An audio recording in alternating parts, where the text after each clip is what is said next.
Well, thank you so much for being with us on Friday's edition of Morning at NTV. As we start off the conversations for the day, one of the conversations that, of course, we have to pay attention to is the realities around us, being that we are in a holiday season. Some are just in it for a few months. Some, it's a long holiday. You have the vacuist P7, Senior 4 and Senior 6. All these are taking a break from school. But while they're taking a break from school, who's taking care of them? Who's understanding them? Who's hearing them? Who's watching over them? We've been seeing a lot of those cases growing of housemates taking care of your children, but then what you get to see at the end of the day, discover at the end of the day, being gruesome to your ears as a parent and even painful to your heart to take in. All because as a parent you're also trying to make ends meet. It's not a crime that you're trying to make ends meet, but how do you balance family and career, family and work, family and provision? So this morning we're looking into supporting teenage girls during the holiday season. Of course, this can be a very challenging time. What parents have done today is that give your child a gadget, and that gadget should be able to watch over them, look after them, but at the same time, you don't know what that gadget is exposing them to. Now, when you are having them on gadgets 24/7, they are non-interactive with the rest of the world, be it human to human or other social brackets that they have to engage in. They have no idea how to socialize. That affects their interpersonal skills as they grow, skills that will be necessary for them, that no matter what CGPA they will graduate with, if they don't have that particular social skill, what are their chances of survival? Joining me for this discussion, we do have Dorothy Murungi, who's an activist in that particular regard, and making sure that from her expertise we can understand how best we can take care of the girl child during this holiday season. Good morning to you, Dorothy. Good morning. Welcome to Morning at NTV. Thank you. All right, so let's talk about, the holidays are here and we're aiming to have a good time for our children. We want to take them to all these parks, all these engagements, basically as long as we can get them engaged in something, and as parents we can be doing something else. That seems to become the norm today for a household. Okay. Much as we are in the holiday and you want to have your kids enjoying, in enjoying I mean you want to have your kid on the TV, you want to give them that tablet they have not had for a long while. Keep them occupied. Keep them occupied. I think we need the social skills as well. Yeah, I know you could be going to work and you need to, when you come back home you may be tired and you don't even have the time. This is a child that's been at home passing time. You've come back home, you're tired, you also want to rest.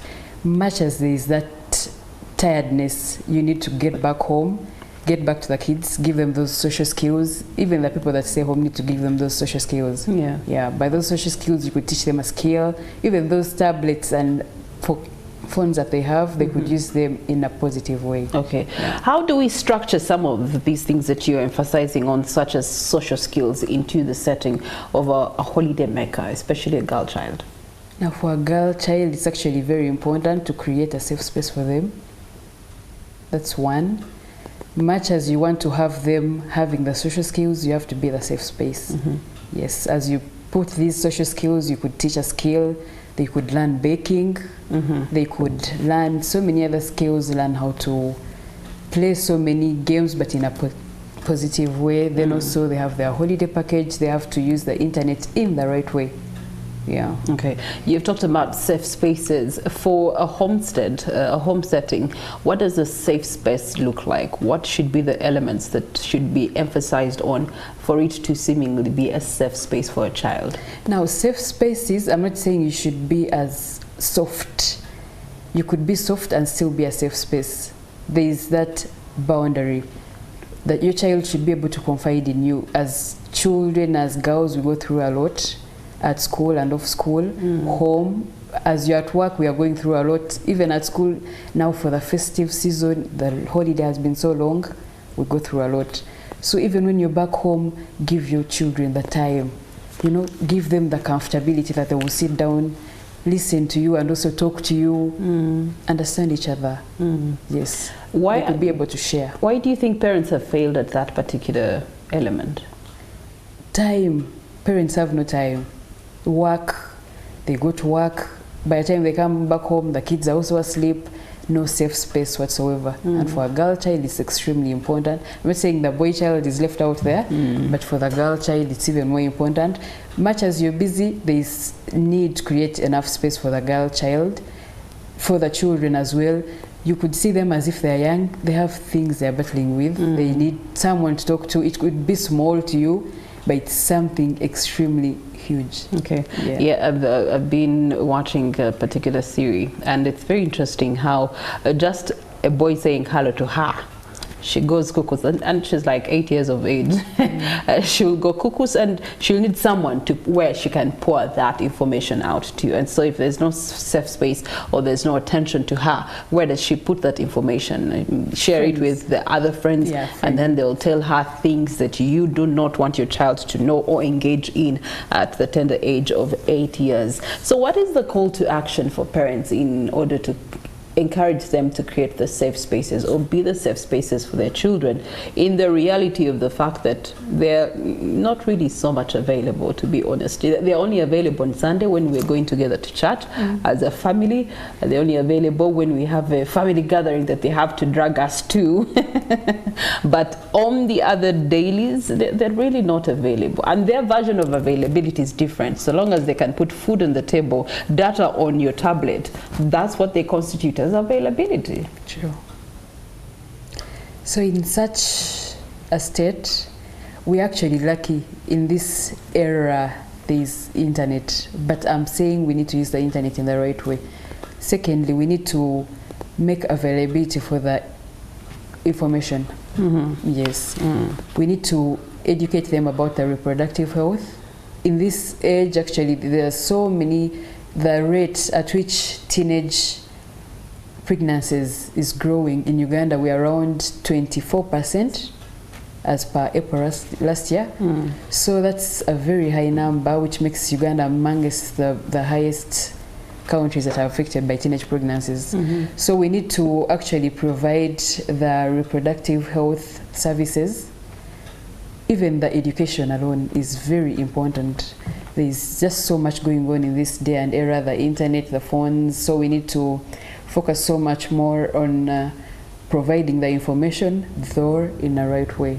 Sit down with your children. Even actually, there is that age of teenage where the kids are just all over the place. Become the safe space.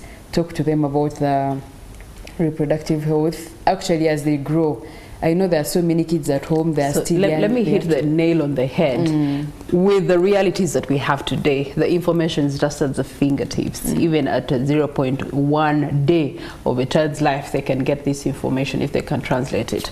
When is the best time to start having conversations with your child about their reproductive health, about their sexuality?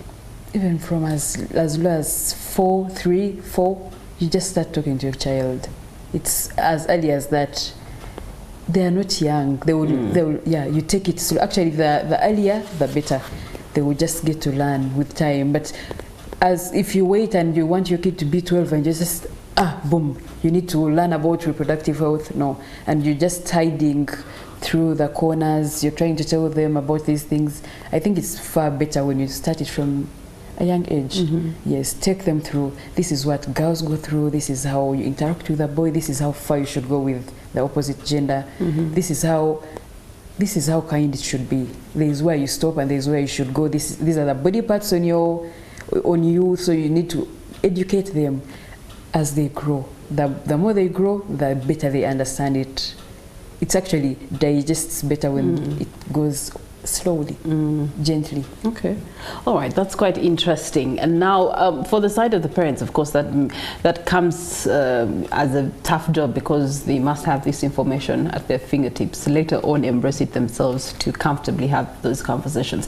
And I suppose that's where organizations such as yours do come in, to equip parents to be able to dispense this information rightfully, given the different ages that they have to dispense the information to of children.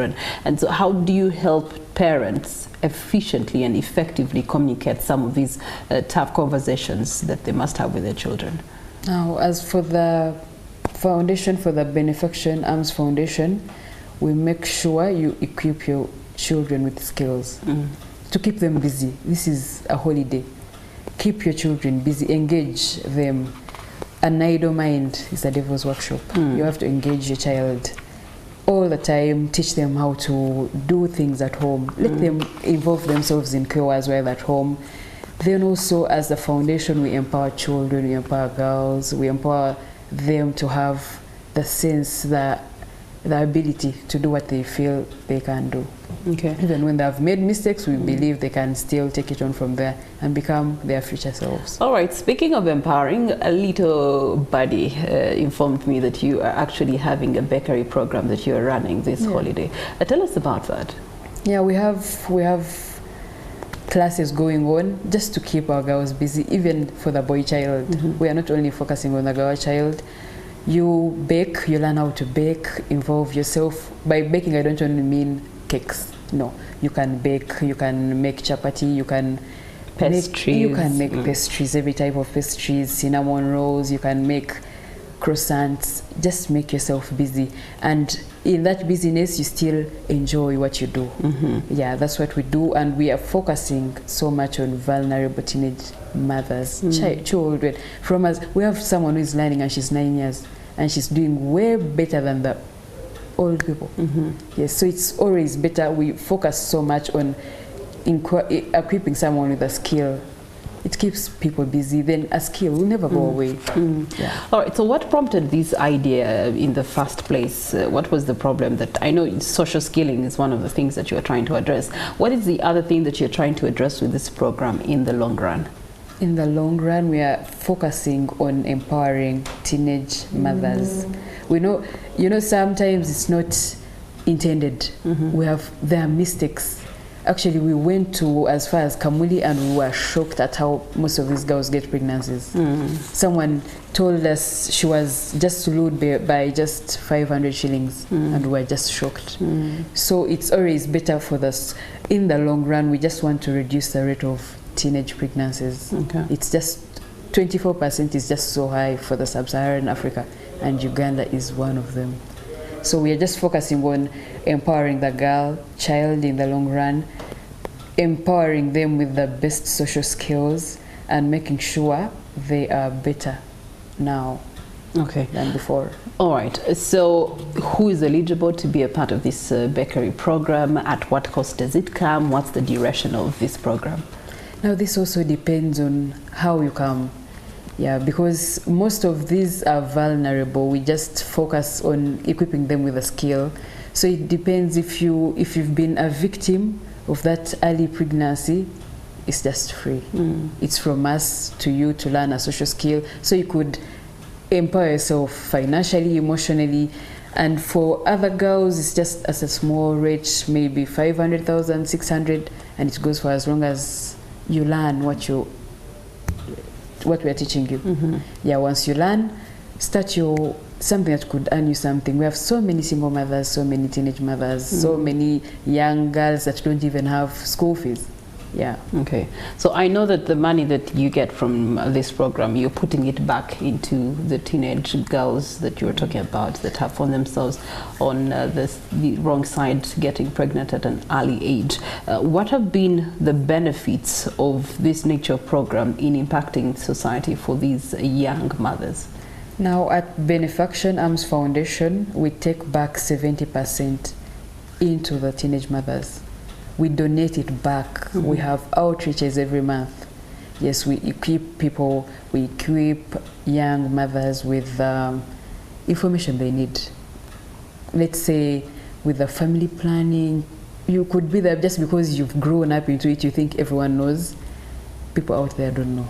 You will move out of Uganda, out of Kampala, and you're in Bug, where Kamuli, Eastern, Kalangala. People don't know all these things that we assume people know. So we keep this money that comes back, the 70% goes back into the girl child.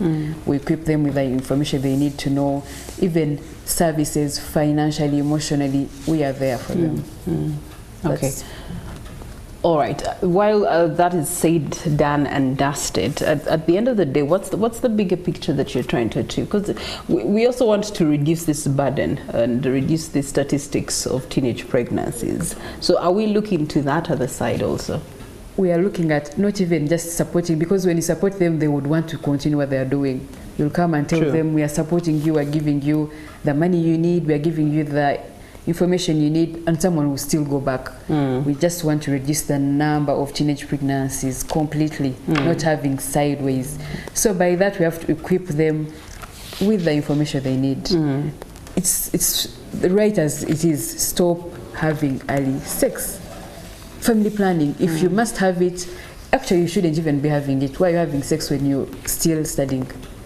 Yes, there are so many early, actually forced marriages, which are also focusing on. So we just focus, and we want to reduce the rate at which teenage pregnancies are growing. 24% is quite a high number. Okay. So we are focusing on reducing that by providing children, even the boy child, with the information about family planning, reproductive health, everything like that. Social gender-based violence. I know that while you're on a good course, you have met some resistance here and there. Talk to us about some of the challenges that you're facing while you're trying to do good for our society, our communities, and our children. No, actually, one funny thing, we were in Kamuli recently, and there's just someone who was 10 years.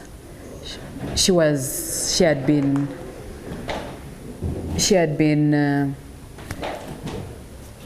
defiled. Now, meaning she didn't want that. So those are some of the challenges. We've had to involve the law to bring these people that put such things into place. All right. Dorothy, as we conclude this conversation, what is your call to action, right from parents to communities and other leaders? Yeah. While we've been in the festive season, I know there's so much going on, but let's focus on being the safe spaces for our children. That's one. Number two, we need to also provide the social skills that children need, the education. There's no better thing you give your child, not even toys, not even money, as education. That's the highest. Information is the best thing you'll do for your child this festive time. Even as the year starts, equip your child with information. All right, thank you so much, Dorothy Murungi. That brings us to the end of this conversation. We took a short breather. Many more conversations coming your way as we get into the weekend here in Morning at NTV.